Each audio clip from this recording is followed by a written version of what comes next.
What's up guys, Halcon here. Welcome to a beginner's guide to Back4Blood. I wanted to share a few tips with those new and not so new to Back4Blood.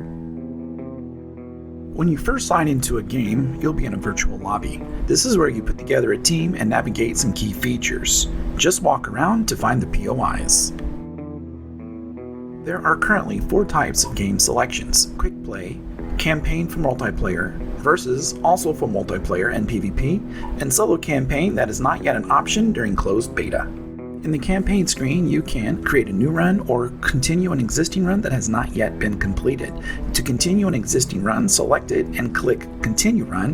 When creating a new run, you have the option of selecting the difficulty and a starting point. After making selections, click Create Run. When creating a party, teams consist of up to 4 players. Each player in a team will have a card displayed. There are a few different ways to build a team.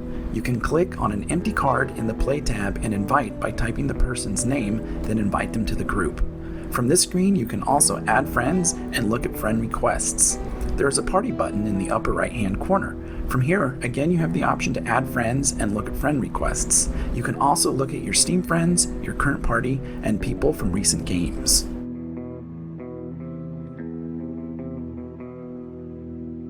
Another neat feature is that you can access the campaign options as well as all of the lobby options by pressing the Tab key. Back4Blood features a deck building aspect to provide perks during gameplay. You can create new, manage existing, rename, and delete decks from here. There are 2 kinds of decks, Campaign and Versus. Everyone starts off with a starter deck of 5 cards. Decks can hold up to 15 cards. The order of the cards does matter. You can add, remove, and rearrange cards by dragging and dropping them to and from the deck or simply click them. Additional cards are purchased using supply points that are awarded during gameplay. You can navigate the pages of cards using the navigation arrows on the edges. There is a filter used for finding cards more easily. Cards are currently sortable in 8 different ways by card affinity, reflex, discipline, brawn, and fortune, and card type: offense, defense, utility, and mobility. To acquire new cards, visit the supply line POI. You will have 3 supply lines to work with. When you click on a supply line, you are presented with a list of cards, sprays, and banners. Your current supply points are visible in the upper right-hand corner. Mousing over the list of objects, you can see what each option will give you. Each item must be purchased in order from left to right. Once you complete a supply line, it will disappear, to be replaced by a new one. You may see supply lines you have completed before. The number of times that supply line has been completed is listed underneath it.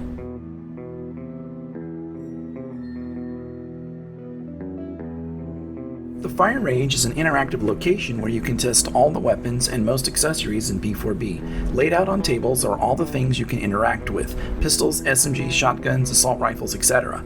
There is also weapon mods available for you to play with: extended magazines, quick magazines, stocks, compensators, etc.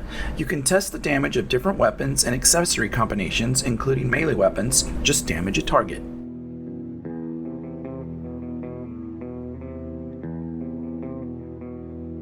Now that you know your way around the lobby, let's talk about playing the game.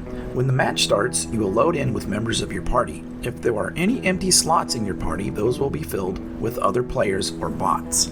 Once you are in a game, you will need to select a character to play. After selecting a character, you will need to select one of your available decks and lock everything in. There is a timer in the upper left-hand corner. This is how long you have to make your selections. If a character is grayed out or has a lock on it, it is not available for you this run. The map will be assigned 1 or more corruption cards. These are tasks to be completed or hindrances assigned to the current map. The order of your deck is important, and the top card of your deck is selected for you and will be placed automatically. After your top card is played from your deck, the next top 5 cards are displayed and you can select a second card. You will pick a new card at the beginning of each map after entering a safe room. All these cards remain in effect throughout the entire act. When you first load into the map, you will start in the safe room with your team and will have the option to pick up an additional weapon. Your team is displayed in the lower left corner, showing current gear, health, and lives. You can also see what platform they are playing on. There will be a store for you to purchase items from. The amount of money you have, called copper, is displayed in the upper left-hand corner. There is an assortment of items you have to purchase, which will be covered later. Items you can interact with on the map are highlighted. Click the E key to pick it up and add it to your inventory, like this bandage. Copper is very important and should be collected when possible.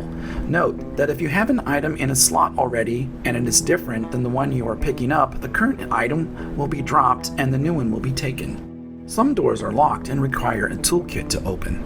These rooms are caches and contain weapons, items, and copper. To quick mark items in play for others to see, use the Q key, like these birds. When you run across a supply or weapon box, get close, press and hold the E key until it opens.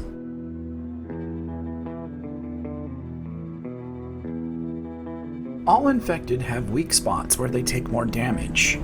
Use the head for the standard infected. For special infected, look for the red glowing areas and aim for that, like this exploder when it turns around, or this ogre, which has a few areas.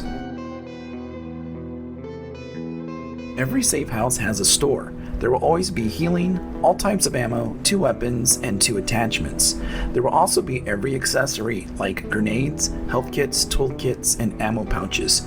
Your character has quick slots, 1 for tools, ammo pouches, and defibs, 1 for healing, and 1 for explosives, distractors. Locating a healing station like this is helpful. Press and hold the E key to interact. You may pick up additional cards in-game that remain in effect until the end of the run. Some are free and some cost copper. Well, that's all I'm covering in this quick tutorial. I hope you found information that was helpful. As always, please smash the like and subscribe buttons below.